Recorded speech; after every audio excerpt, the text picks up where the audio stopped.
Wifi-nya apa ya? Wifi-nya berapa ya? Wifi-nya. Iya. Saya minta tolong.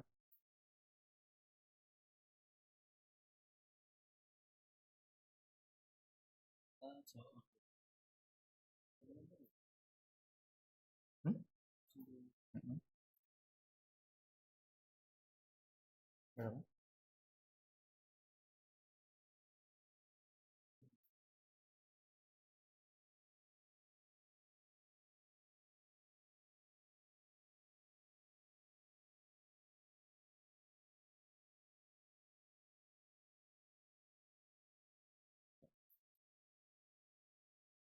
Alhamdulillah. Cek.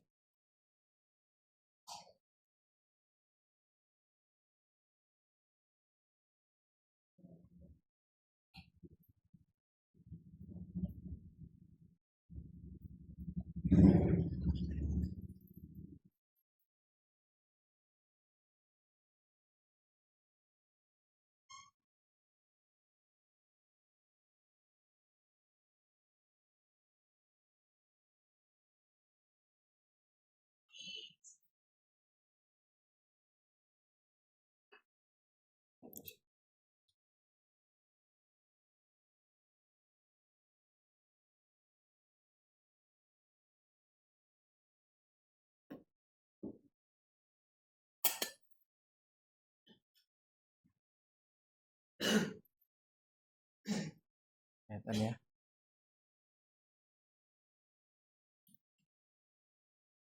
Oke.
Bismillah.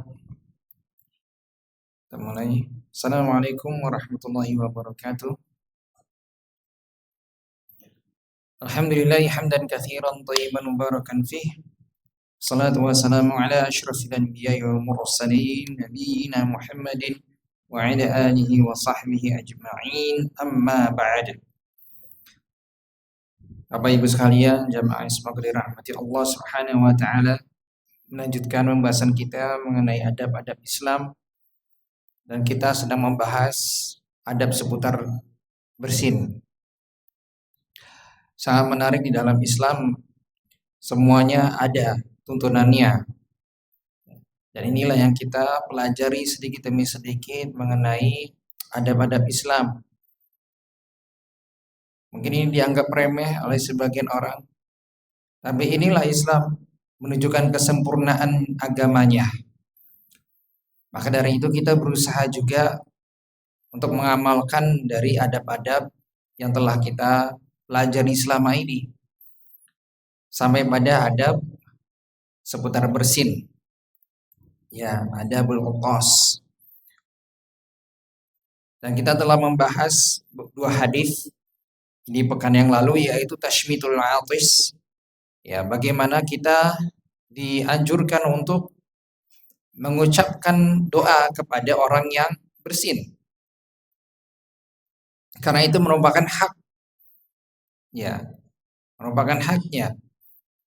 Sebagaimana Nabi SAW bersabda dalam hadis yang pertama ini, yaitu hakul muslim ala muslim khamsun, raddus salam wa iyadatul marid wa tiba'ul janaiz wa ijabatud da'wah wa tashmitul atis. Rasulullah SAW bersabda, hak seorang muslim terhadap muslim lainnya ada 5. Yang pertama, menjawab salam. Yang kedua menjenguk orang sakit, yang ketiga mengikuti jenazah, yang keempat memenuhi undangan. Undangan yang dimaksud di sini adalah walimatul urs atau walimah pernikahan, dan yang kelima adalah tasmid al-atis, yaitu menjawab atau mengucapkan doa kepada saudaranya yang bersin dengan mengucapkan yarhamukallah. Kemudian di dalam hadis yang kedua ada tambahan dan disempurnakan, di mana Nabi SAW pernah bersabda, hakul muslim ala muslim sit. Ya, hak seorang muslim terhadap muslim yang lainnya ada 6. Idza laqita fasallim alaihi, yang pertama kalau ketemu ucapkanlah salam. Wa idza da'ak fa'ajibhu, apabila engkau diundang maka penuhilah undangannya. Ini yang kedua. Yang ketiga, idza stansahaka fansahu, kalau dia minta ya untuk memberi nasihat kepadamu maka berikanlah dia nasihat. Ini yang ketiga. Yang keempat, wa idza atasa fahamidallaha fashammithu, kalau dia ternyata bersin lalu mengucapkan tahmid alhamdulillah, maka balaslah dengan doa, yaitu mengucapkan yarhamukallah. Yang kelima, wa idza marida fa'udhu, kalau dia sakit maka jenguklah. Wa idza mata fatba'hu, kalau yang terakhir adalah kalau dia meninggal maka ya, iringilah jenazahnya. Ini adalah hak, bukan pembatasan, tetapi yang disampaikan saja di sini ada 6 ya. Meskipun hak muslim itu ada banyak, namun di sini dibatasi hanya 6. Sekali lagi bukan pembatasan, kalau begitu enggak ada yang di sini bukan hak seorang muslim, bukan seperti itu pemahamannya, tetapi di sini hanya menunjukkan bahwa 6 perkara ini adalah hak seorang muslim. Penegasan ya. Dan hak yang dimaksud di sini sebagaimana telah kita bahas di pertemuan yang lalu, bahwasanya adalah tidak suatu hal yang tidak layak untuk ditinggalkan. Ya, tidak layak untuk ditinggalkan bagi seorang muslim.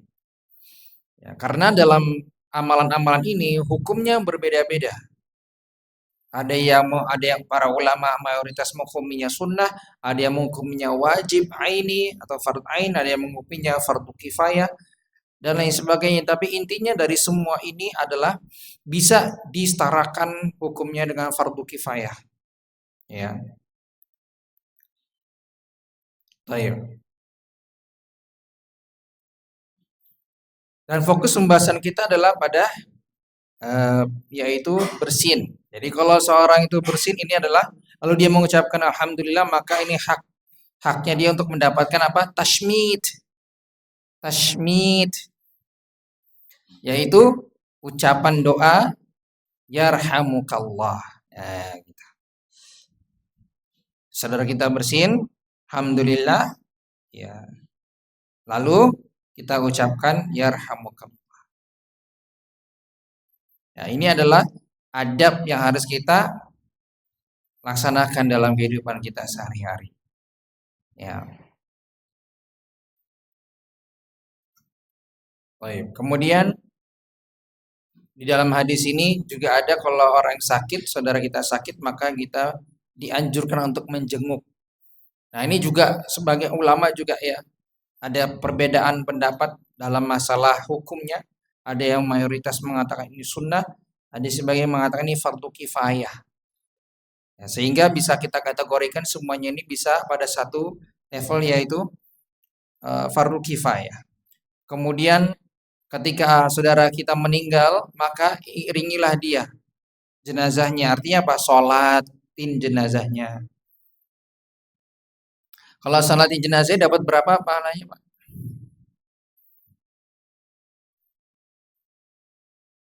Namanya apa? Dalam bahasa hadisnya? Qirat. Nah, qirat. Man shalla ala janazatin ya walam yatba'ha falahu qirat. Satu qirat. Itu cuma sholat tapi enggak ikut jenazahnya, artinya dia enggak ngikut sampai ke pemakaman.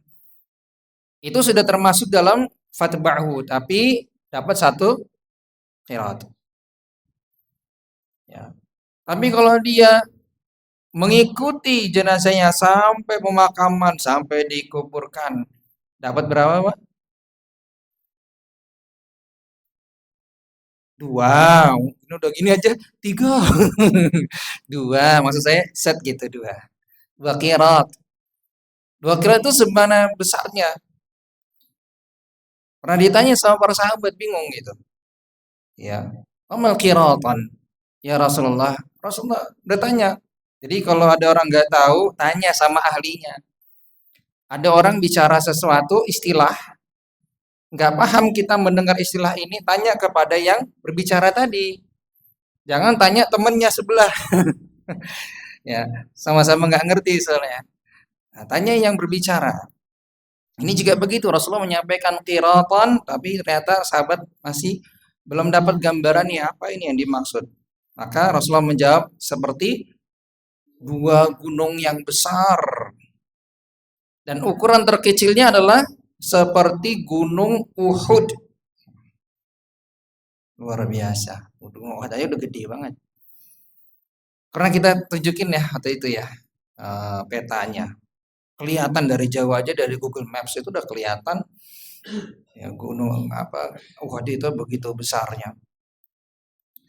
Masya Allah. Nah kalau kita ya bisa melaksanakan keduanya dapat kirat ya 2 kirat. Baik. Maka itu menjadi haknya orang yang meninggal tadi. Ya, meskipun dia meninggal dia tetap orang muslim kita muliakan sehingga dia tetap dapat haknya. Tapi sekali lagi hak yang dimaksud tidak sampai derajat wajib aini atau fard ain, tapi sebatas fardu kifayah. Nah, yang dimana kalau seorang sejumlah orang sudah melaksanakannya maka gugur sebagian. Begitu pula dengan pembahasan kita yang sekarang yaitu mengucapkan tasmid yarhamukallah. Ini juga dihukumi apa? Fardu kifayah bagi yang mendengarnya. Artinya kalau misalkan ada saudara kita di sini bersin, ya, ya. Kemudian kita semua di ruang ini mendengar, tapi nggak ada yang mengucapkan tasmid, yarhamukallah. Dosa nggak, Pak? Dosa. Karena itu masih fardu kifayah, masih wajib, tapi wajibnya itu kifayah secara global. Kalau artinya belum ada yang mengamalkannya, dosa kita semua. Nah, itu nanti. Kalau bersin tidak baca alhamdulillah, pembahasannya nanti kita akan tunggu saja tanggal tayangnya. Insyaallah. Tapi kalau dia mengucapkan alhamdulillah, ya bersin alhamdulillah, kemudian kita dengar semua, kita nggak baca yarhamukallah, maka semua kita kena dosanya. Maka dari itu perlu diperhatikan. Ya. Fardu kifayah berarti sebagian kita mengucapkan yarhamukallah sudah gugur insyaallah. Sebagaimana salat jenazah, ya, pemakaman, itu juga fardu kifayah. Baik.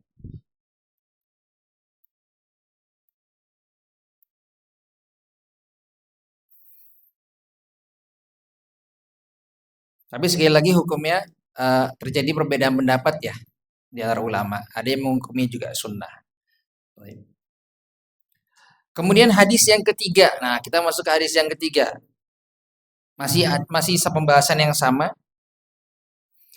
Rasulullah SAW bersabda, Inna Allah yuhibbul utas wa yakrahu at-tatha'ub.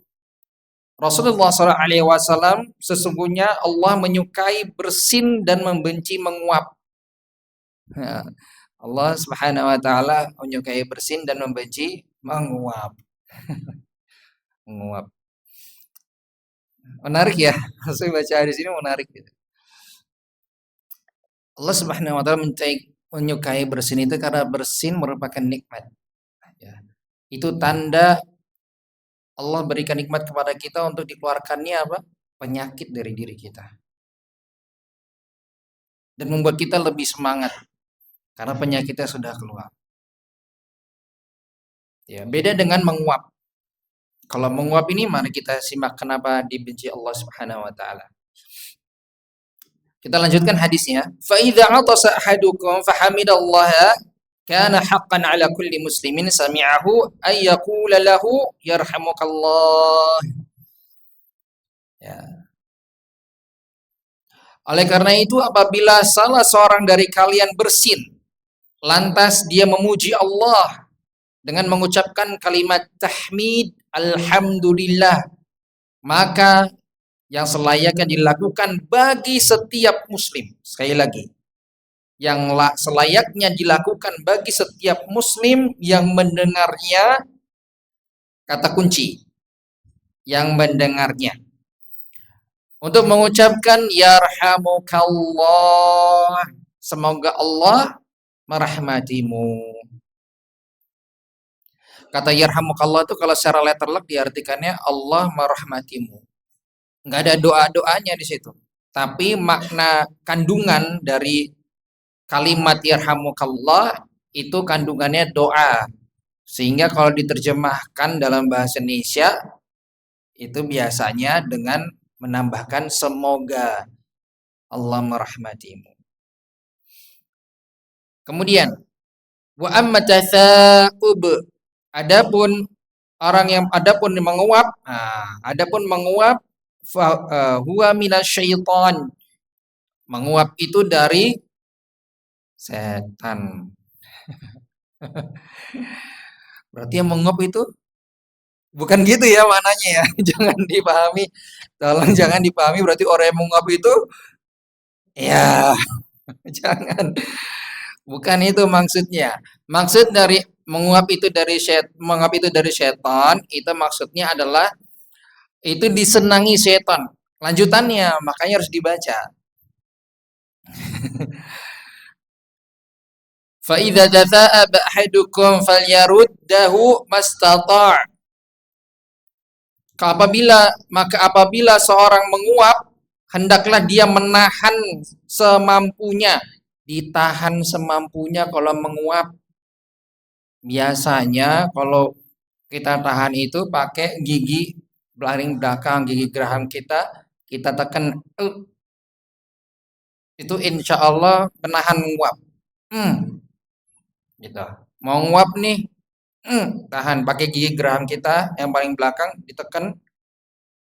Nah, insya Allah nguapnya tertahan. Paling hidung kita agak kembang kempis kita. Kalau nggak bisa pakai tangannya tutup. Itu. Tapi emang nggak seru ya. Serunya tuh kalau buka lebar. Kayaknya nggak afdol kalau nggak buka lebar. Allah Ustaz. Ya, kadang kita manusia lalai ya. Ya, makanya dari itu kita diingatkan di sini untuk hindari perbuatan itu. Kenapa? Nah, ini dia. Idza tatha'aba dhahika minhu syaitan. Bila seorang menguap dan nggak ditahan, setan akan menertawainya. Nah, itu. Setan akan menertawakannya.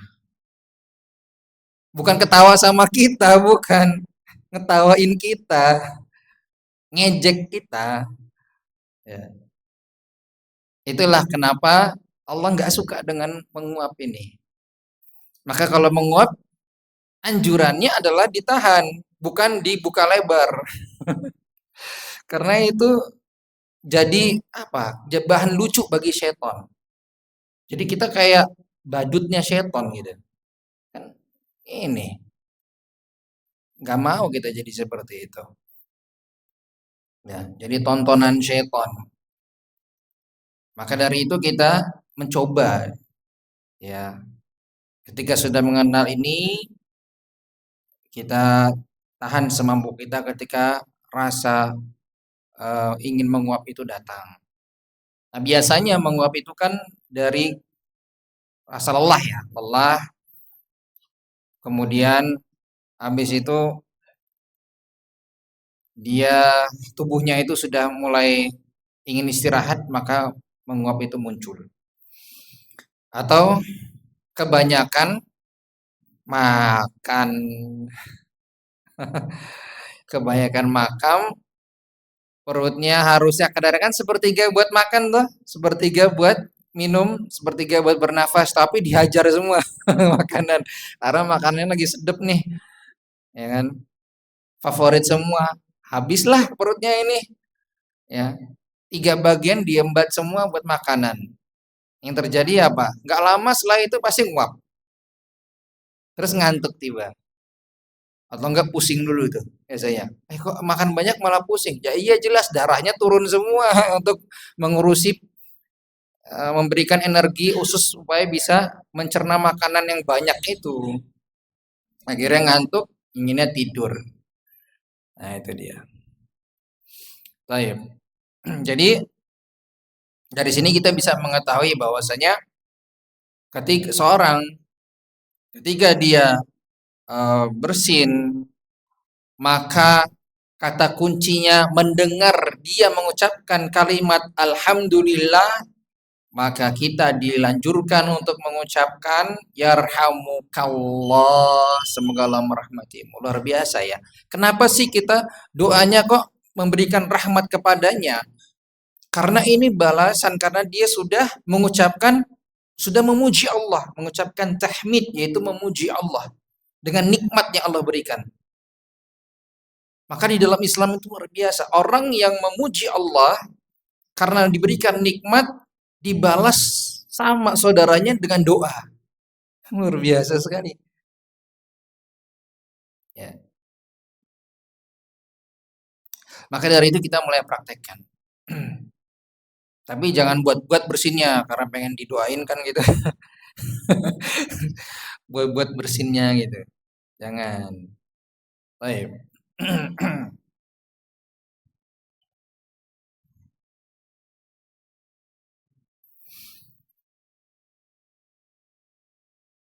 Taib yang berikutnya adalah lafaz tashmid. Nah, ini yang perlu kita ketahui sejenak ya. Ya.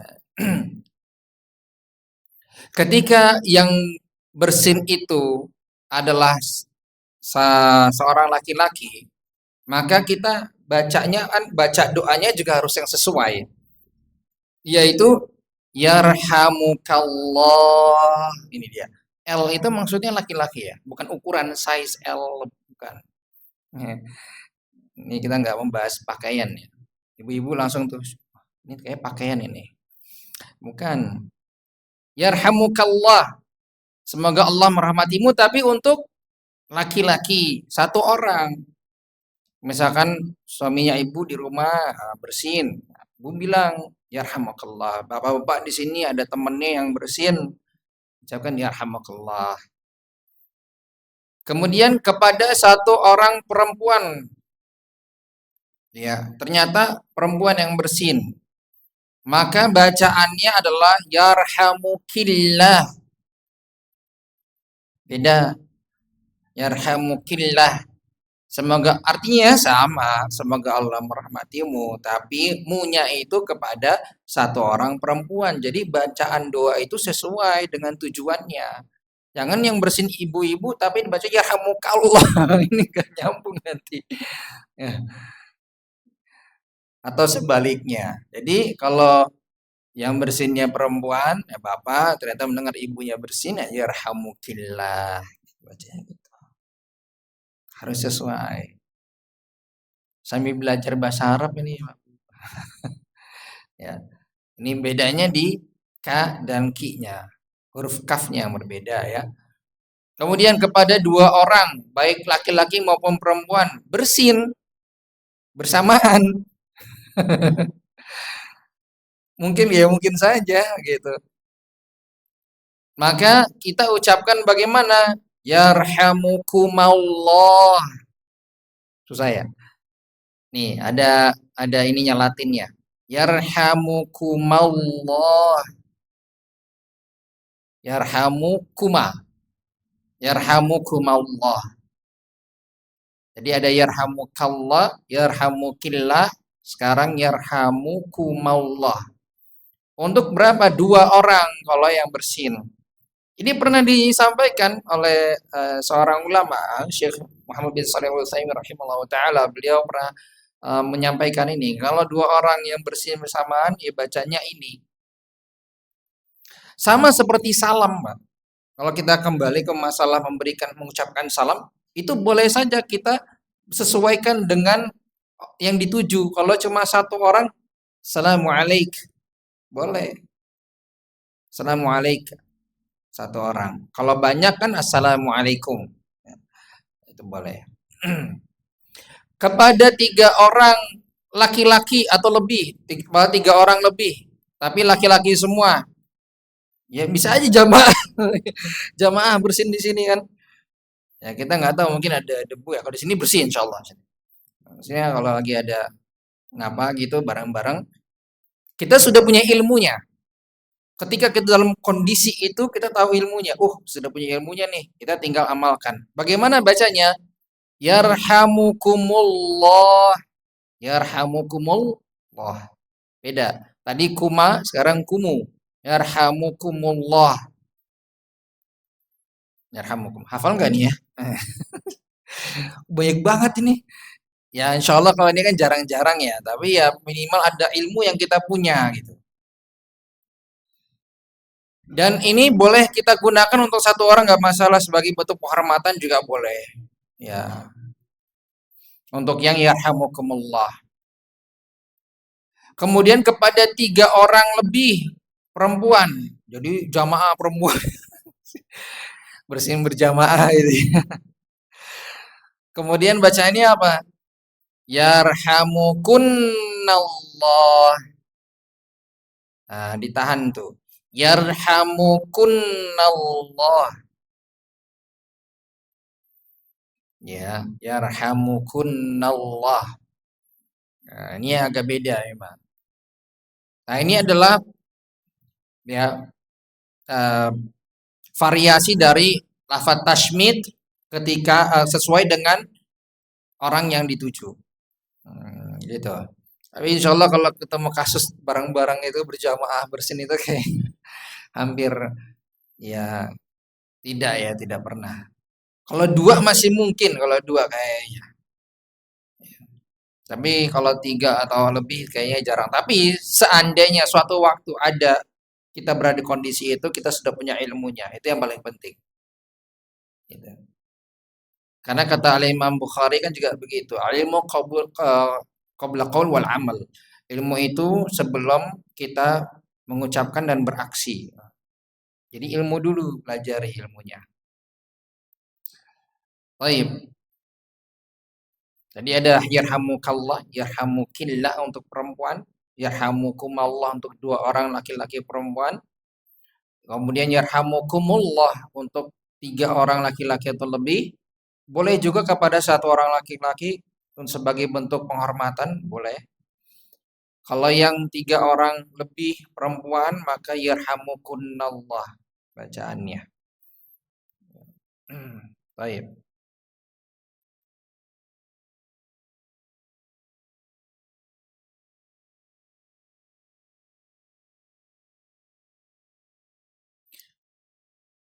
Oh, masih ke sini? Sudah? Kita lanjut ya? Atau masih mau melihat dulu?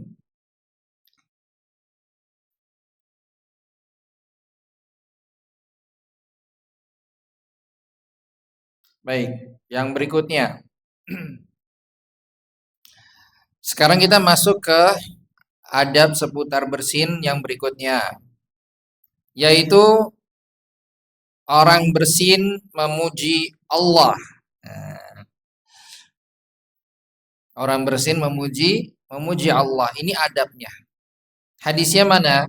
Rasulullah Shallallahu Alaihi Wasallam pernah bersabda, "Idza atasa ahadukum, bila seseorang bersin, falyaqul, hendaklah membaca alhamdulillah, segala puji milik Allah."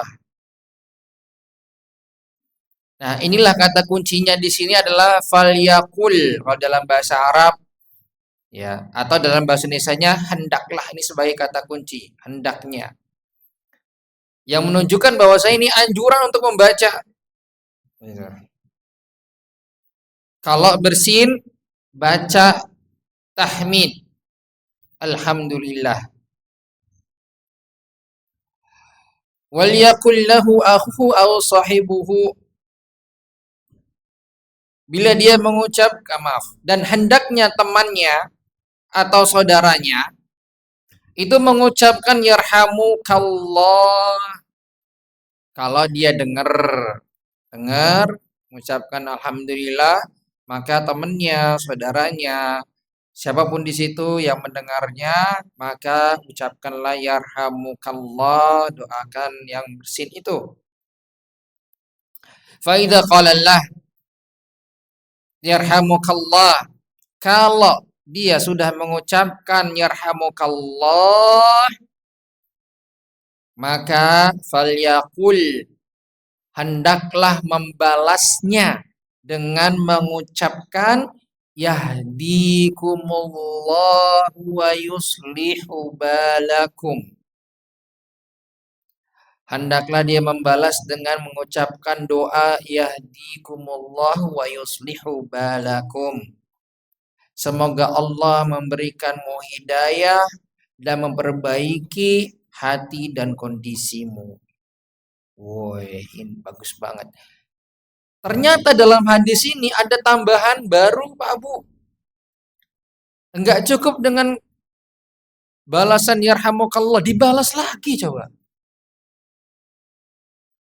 Jadi yang bersin ngucapin alhamdulillah, memuji Allah, karena memuji Allah, maka saudara-saudara yang mendengar itu mendoakan dia.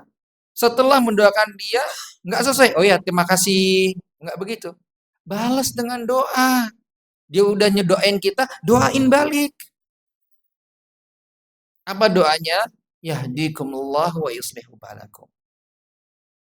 Semoga Allah memberikanmu petunjuk, hidayah, dan memperbaiki hati dan kondisimu. Luar biasa. Dan yang menarik di sini balasannya itu nggak cuma satu doa. Berapa, Pak Bu? 2. Yahdikumullah, mendoakan hidayah. Yang kedua, wa yuslihu balakum, perbaikan hati dan kondisinya. 2. Doa dipanjatkan langsung. Padahal dia mengucapkan hanya satu doa, yarhamukallah. Tapi balasannya 2. Luar biasa. Ada apa ini? Ada apa? Karena begitulah Islam. Kalau ada orang kasih, kasih lebih baik lagi. Sama ketika salam, orang kalau sudah mengucapkan salam, assalamualaikum. Yang paling baik, saya katakan ya, yang paling baik, ini harus digarisbawahi, adalah balasannya lebih baik, yaitu waalaikumsalam warahmatullah. Kalau dia ngucapin assalamualaikum warahmatullah, balas yang lebih baik, waalaikumsalam warahmatullahi wabarakatuh. Itu Islam. Begitu juga dengan ini. Ketika seorang mengucapkan yarhamukallah, balas yang lebih baik. Ini adalah ajaran dari Nabi Sallallahu Alaihi Wasallam langsung. Mengajarkan kita kalau didoakan, doakan balas yang lebih baik. 2 langsung dikasih hidayah dan juga perbaikan hati dan kondisinya. Luar biasa.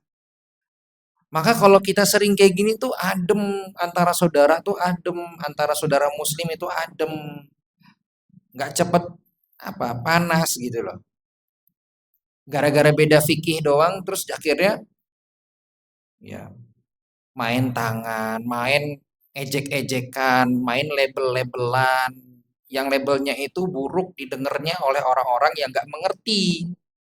Ini harus kita stop. Mulailah kita untuk bisa banyak-banyak berdoa. Dengan berdoa itu mudah-mudahan mengademkan juga hati-hati saudara kita.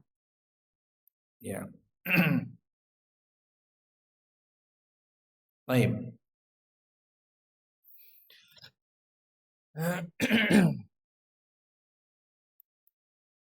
Kemudian yang berikutnya, berarti ada yang keberapa Pak Bu? Setunggal kali tiga. Orang bersin memuji Allah versi 2. Saya beri ini judulnya saya yang berikan sendiri ya. Versi kedua, maksudnya bagaimana? Ya kita simak aja.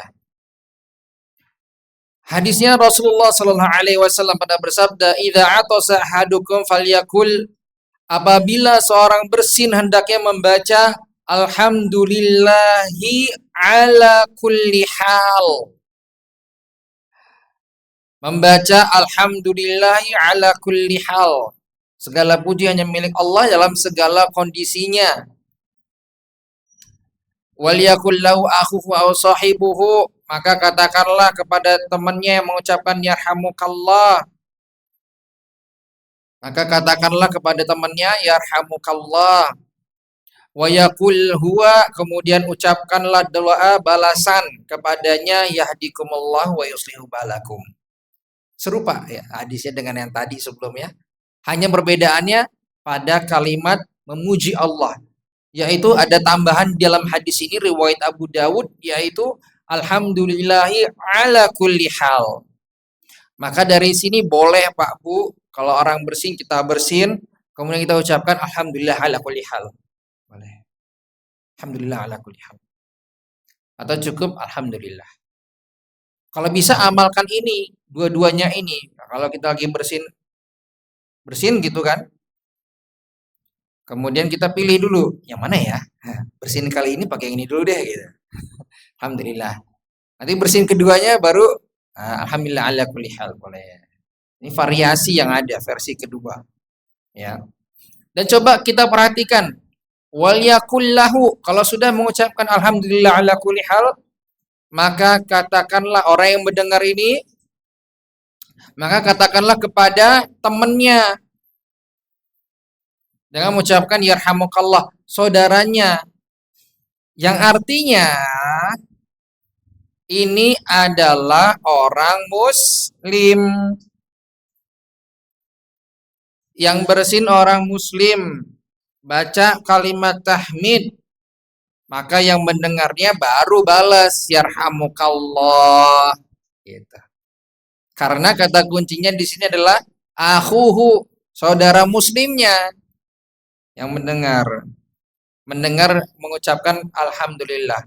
Tapi kalau kondisinya orang non muslim bersin baca tahmid piye?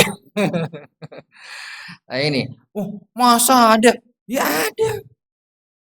Ketika dia orang non muslim ini besarnya itu di lingkungan orang muslim, itu sudah biasa. Istighfar itu udah biasa bagi mereka. Astagfirullah, Masya Allah, itu udah biasa bagi mereka. Karena dia besarnya di lingkungan orang-orang muslim meskipun dia sendiri bukan gitu. Lalu bagaimana? Ini pernah diajukan ke pertanyaan ini kepada ulama.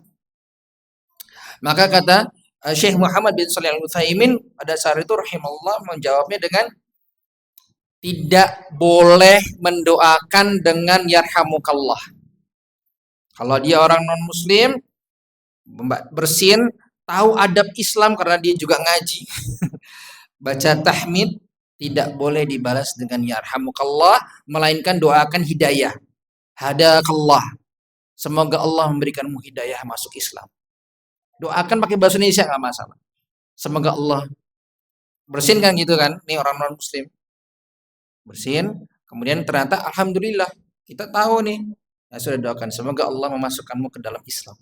Semoga Allah mengirimmu masuk Islam. Semoga Allah memberikanmu hidayah kepada Islam.